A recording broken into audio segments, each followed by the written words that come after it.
ആകാശവാണി.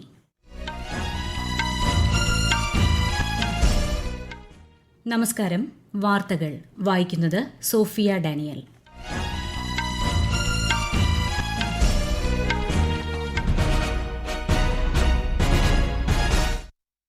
പ്രധാന വാർത്തകൾ.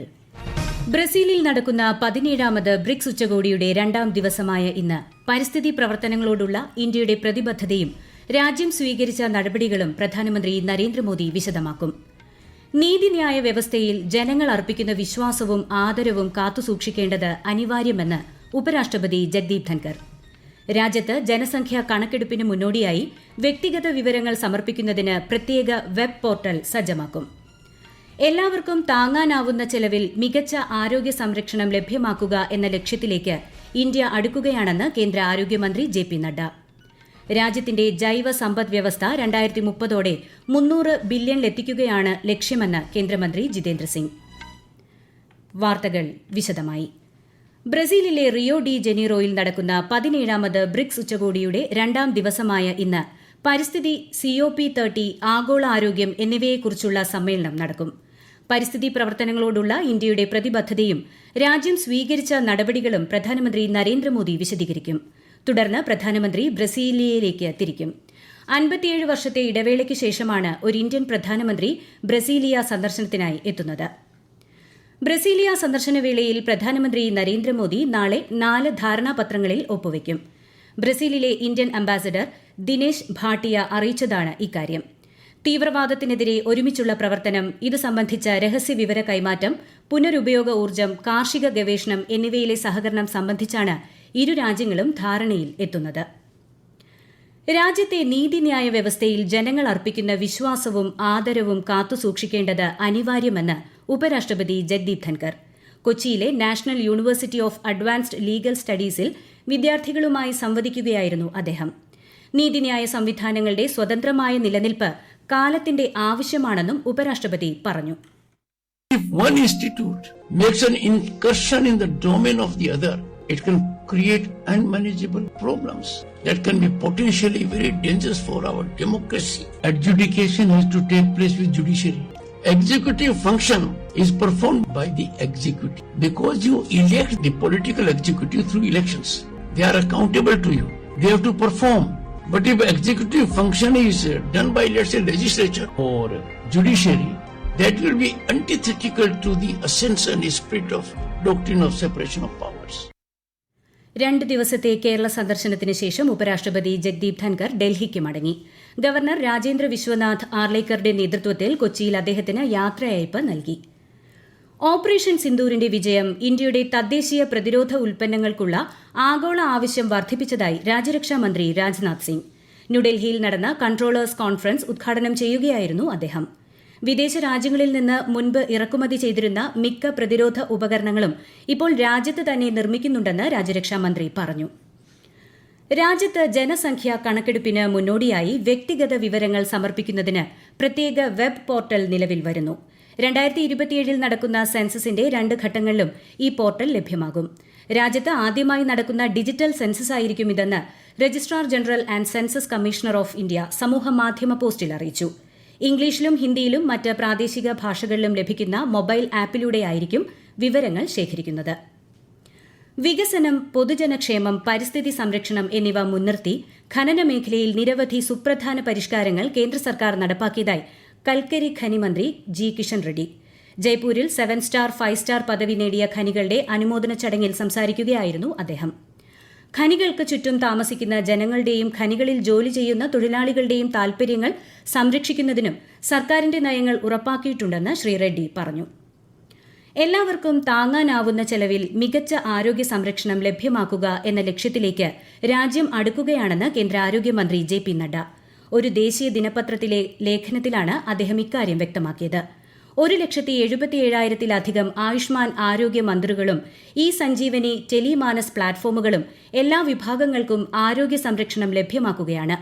ഇന്ദ്രധനുഷ് ദൌത്യത്തിലൂടെ രാജ്യത്തെ 5.46 കോടി കുട്ടികൾക്കും 1.32 കോടി ഗർഭിണികൾക്കും പ്രതിരോധ കുത്തിവയ്പ് നൽകാൻ സാധിച്ചതായും ശ്രീ ജെ.പി. നഡ്ഡ അറിയിച്ചു. ഈ വാർത്തകൾ ആകാശവാണിയിൽ നിന്ന്. ആകാശവാണി വാർത്തകളും വാർത്താധിഷ്ഠിത പരിപാടികളും All India Radio News Thiruvananthapuram YouTube ചാനലിലും @All India Radio News Thiruvananthapuram Facebook പേജിലും AR News_ തിരുവനന്തപുരം ഇൻസ്റ്റഗ്രാം അക്കൌണ്ടിലും @AR News_TVM X ഹാൻഡിലും ലഭ്യമാണ്. കേരളത്തിൽ നിപ വൈറസ് ബാധ റിപ്പോർട്ട് ചെയ്ത പശ്ചാത്തലത്തിൽ നാഷണൽ വൈറോളജി ഇൻസ്റ്റിറ്റ്യൂട്ടിൽ നിന്നും വിദഗ്ധ സംഘം എത്തും. വവ്വാലുകളുള്ള പ്രദേശങ്ങൾ സന്ദർശിച്ച് അവയിൽ നിന്നും സാമ്പിൾ ശേഖരിക്കുന്നതിനാണ് സംഘമെത്തുന്നത്. അതേസമയം പാലക്കാട് ജില്ലയിൽ നിലവിൽ ഒരാൾ മാത്രമാണ് നിപ സ്ഥിരീകരിച്ച് ചികിത്സയിലുള്ളതെന്നും സമ്പർക്ക പട്ടികയിലെ 9 പേരുടെ സാമ്പിൾ പരിശോധനാ ഫലം നെഗറ്റീവാണെന്നും ജില്ലാ കളക്ടർ അറിയിച്ചു. രാജ്യത്തിന്റെ ജൈവ സമ്പദ് വ്യവസ്ഥ 2030ഓടെ 300 ബില്യണിലെത്തിക്കുകയാണ് ലക്ഷ്യമെന്ന് കേന്ദ്രമന്ത്രി ജിതേന്ദ്ര സിംഗ്. ബയോടെക്നോളജി രംഗത്ത് മികച്ച മുന്നേറ്റമാണ് കഴിഞ്ഞ പതിറ്റാണ്ട് രേഖപ്പെടുത്തിയതെന്ന് അദ്ദേഹം പറഞ്ഞു. 50 സ്റ്റാർട്ടപ്പുകളിൽ നിന്ന് ഏകദേശം 11,000-ൽ എത്തി നിൽക്കുകയാണ്. അടുത്തിടെ അവതരിപ്പിച്ച ബയോ E3 നയത്തെക്കുറിച്ചും ശ്രീ ജിതേന്ദ്ര സിംഗ് ഊന്നി പറഞ്ഞു. ഭാവിയിലെ വ്യവസായ വിപ്ലവം ബയോ എക്കോണമി അധിഷ്ഠിതമായിരിക്കുമെന്നും അദ്ദേഹം വ്യക്തമാക്കി. രാജ്യത്തെ ചോളം കൃഷി പ്രോത്സാഹിപ്പിക്കുന്നതിന് ബഹുമുഖ പങ്കാളിത്ത സമീപനം ആവശ്യമാണെന്ന് കേന്ദ്ര കൃഷിമന്ത്രി ശിവരാജ് സിംഗ് ചൌഹാൻ. ഈ ലക്ഷ്യം കൈവരിക്കുന്നതിന് കേന്ദ്ര സംസ്ഥാന സർക്കാരുകളും ശാസ്ത്രജ്ഞരും കർഷകരും കാർഷിക സർവകലാശാലകളും യോജിച്ച് പ്രവർത്തിക്കണമെന്നും അദ്ദേഹം പറഞ്ഞു. ഒരു രാജ്യം ഒരു കൃഷി ഒരു ടീം എന്നതിൽ ശ്രദ്ധ കേന്ദ്രീകരിക്കണമെന്നും അദ്ദേഹം ന്യൂഡൽഹിയിൽ ഫിക്കിയുടെ 11ാമത് ഇന്ത്യ മെയ്സ് ഉച്ചകോടിയെ അഭിസംബോധന ചെയ്യവേ പറഞ്ഞു. चाहता हूँ one agriculture, one nation, one agriculture and one team. इन सब की मिला के एक टीम बननी चाहिए जो एक दिशा में चले. तब हम तेजी से आगे बढ़ेंगे और इसलिए फिक्की की अनुशंसाएं मेरे पास आएंगी तो मैं उनको गंभीरता से लूंगा. लेकिन विन विन सिचुएशन रहनी चाहिए. किसान को भी फायदा और उद्योग को भी फायदा. കഴിഞ്ഞ 11 വർഷങ്ങളിൽ 33,000 കിലോമീറ്റർ പുതിയ റെയിൽപാതയാണ് രാജ്യത്ത് നിലവിൽ വന്നതെന്ന് കേന്ദ്രമന്ത്രി അശ്വിനി വൈഷ്ണവ്. ബീഹാറിലെ കർപ്പൂരി ഗ്രാം റെയിൽവേ സ്റ്റേഷനിലെ പരിപാടിയെ അഭിസംബോധന ചെയ്യുകയായിരുന്നു അദ്ദേഹം. അതിവേഗ ട്രെയിനുകൾ, സാങ്കേതിക വിദ്യ തുടങ്ങിയവയിലൂടെ റെയിൽവേയിൽ വൻ മാറ്റമാണ് നടക്കുന്നതെന്നും ശ്രീ അശ്വിനി വൈഷ്ണവ് പറഞ്ഞു. ബീഹാറിൽ വോട്ടർ പട്ടിക പരിഷ്കരിക്കാനുള്ള തെരഞ്ഞെടുപ്പ് കമ്മീഷന്റെ തീരുമാനത്തിനെതിരായ ഹർജികൾ സുപ്രീംകോടതി വ്യാഴാഴ്ച പരിഗണിക്കും. വോട്ടർ പട്ടികയുടെ അവലോകന രീതിയും സമയവും സംബന്ധിച്ച് കമ്മീഷന്റെ നീക്കത്തെ ചോദ്യം ചെയ്തുള്ളതാണ് ഹർജികൾ. അതേസമയം ബീഹാറിൽ വോട്ടർ പട്ടിക പരിഷ്കരണം വോട്ടർമാരുടെ പൂർണ്ണ സഹകരണത്തോടെ സുഗമമായി നടത്തിവരികയാണെന്ന് തെരഞ്ഞെടുപ്പ് കമ്മീഷൻ അറിയിച്ചു. ആകാശവാണിയിലെ ആദ്യകാല കലാകാരിയും പ്രമുഖ ഗായികയും ചലച്ചിത്ര നടിയുമായിരുന്ന CS രാധാദേവി അന്തരിച്ചു. 94 വയസ്സായിരുന്നു. സംസ്കാരം ഇന്ന് രാത്രി തിരുവനന്തപുരം പുത്തൻകോട്ട ശ്മശാനത്തിൽ നടക്കും. പത്തനംതിട്ട കോന്നി പയ്യനാമണ്ണിൽ ക്വാറി പ്രവർത്തിച്ചുകൊണ്ടിരിക്കെ മണ്ണുമാന്തി യന്ത്രത്തിന് മുകളിലേക്ക് പാറയും മണ്ണും ഇടിഞ്ഞു വീണ് ഒരാൾ മരിച്ചു. ഒഡീഷ സ്വദേശികളായ 2 തൊഴിലാളികളാണ് അപകടത്തിൽപ്പെട്ടത്. മരിച്ചയാളുടെ മൃതദേഹം പുറത്തെടുത്തു. കുടുങ്ങിക്കിടക്കുന്ന മറ്റൊരാൾക്കായി രക്ഷാപ്രവർത്തനം നടന്നുവരികയാണ്. ഇറാഖിലെ ഒരു ഗുഹയിൽ തിരച്ചിൽ നടത്തുന്നതിനിടെ മീഥെയ്ൻ വാതകം ശ്വസിച്ചതിനെ തുടർന്ന് 12 തുർക്കിയെ സൈനികർ കൊല്ലപ്പെട്ടു. 2022 മെയ് മാസത്തിൽ തീവ്രവാദികൾക്കെതിരെ നടന്ന സൈനിക ഓപ്പറേഷനിൽ വെടിവയ്പിൽ കൊല്ലപ്പെട്ട ഒരു സൈനികന്റെ മൃതദേഹം തിരയുകയായിരുന്നു സൈനികർ. തായ്വാനിലെ പ്രധാന ദ്വീപിൽ ഇന്ന് പുലർച്ചെയോടെ വീശിയടിച്ച ഡാനാസ് ചുഴലിക്കാറ്റിൽ 2 പേർ മരിച്ചു. 500-ലധികം പേർക്ക് പരിക്കേറ്റു. നിരവധി കെട്ടിടങ്ങൾ ഭാഗികമായി തകർന്നു. ഗതാഗതത്തെയും ബാധിച്ചു. തായ്വാനിലെ 144 വിമാന സർവീസുകൾ ഇന്ന് റദ്ദാക്കി.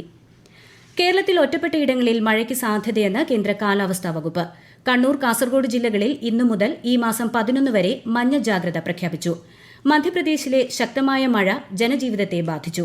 ജബൽപൂർ, മാണ്ഡ്യ ഉൾപ്പെടെയുള്ള ജില്ലകളിലാണ് മഴക്കെടുതികൾ രൂക്ഷം. അമർനാഥ് യാത്രയുടെ 5ാം ദിവസമായ ഇന്ന് തീർത്ഥാടനം സുഗമമായി പുരോഗമിക്കുന്നു. കശ്മീരിലെ അനന്ത്നാഗ്, ഗന്ദേർബാൽ ജില്ലകളിലെ 2 റൂട്ടുകളിൽ കൂടിയാണ് തീർത്ഥാടകർ യാത്ര തുടരുന്നത്. ഇന്നലെ വരെ 70,000 തീർത്ഥാടകരാണ് 12,756 അടി ഉയരത്തിൽ സ്ഥിതി ചെയ്യുന്ന ക്ഷേത്രത്തിൽ ദർശനം നടത്തിയത്. രാജ്യത്തെ ഓഹരി വിപണികൾ നേരിയ നേട്ടത്തോടെ വ്യാപാരം അവസാനിപ്പിച്ചു. ബോംബെ ഓഹരി സൂചിക സെൻസെക്സ് 10 പോയിന്റ് ഉയർന്ന് 83,442-ലും ദേശീയ ഓഹരി സൂചിക നിഫ്റ്റി 0.30 പോയിന്റ് ഉയർന്ന് 25,461-ലും വ്യാപാരം അവസാനിപ്പിച്ചു. പ്രധാന വാർത്തകൾ വീണ്ടും. ബ്രസീലിൽ നടക്കുന്ന 17ാമത് ബ്രിക്സ് ഉച്ചകോടിയുടെ 2ാം ദിവസമായ ഇന്ന് പരിസ്ഥിതി പ്രവർത്തനങ്ങളോടുള്ള ഇന്ത്യയുടെ പ്രതിബദ്ധതയും രാജ്യം സ്വീകരിച്ച നടപടികളും പ്രധാനമന്ത്രി നരേന്ദ്രമോദി വിശദമാക്കും. നീതിന്യായ വ്യവസ്ഥയിൽ ജനങ്ങൾ അർപ്പിക്കുന്ന വിശ്വാസവും ആദരവും കാത്തുസൂക്ഷിക്കേണ്ടത് അനിവാര്യമെന്ന് ഉപരാഷ്ട്രപതി ജഗ്ദീപ് ധൻകർ. രാജ്യത്ത് ജനസംഖ്യാ കണക്കെടുപ്പിന് മുന്നോടിയായി വ്യക്തിഗത വിവരങ്ങൾ സമർപ്പിക്കുന്നതിന് പ്രത്യേക വെബ് പോർട്ടൽ സജ്ജമാക്കും. എല്ലാവർക്കും താങ്ങാനാവുന്ന ചെലവിൽ മികച്ച ആരോഗ്യ സംരക്ഷണം ലഭ്യമാക്കുക എന്ന ലക്ഷ്യത്തിലേക്ക് ഇന്ത്യ അടുക്കുകയാണെന്ന് കേന്ദ്ര ആരോഗ്യമന്ത്രി ജെ.പി. നഡ്ഡ. രാജ്യത്തിന്റെ ജൈവ സമ്പദ്വ്യവസ്ഥ 2030ഓടെ 300 ബില്യണിലെത്തിക്കുകയാണ് ലക്ഷ്യമെന്ന് കേന്ദ്രമന്ത്രി ജിതേന്ദ്ര സിംഗ്.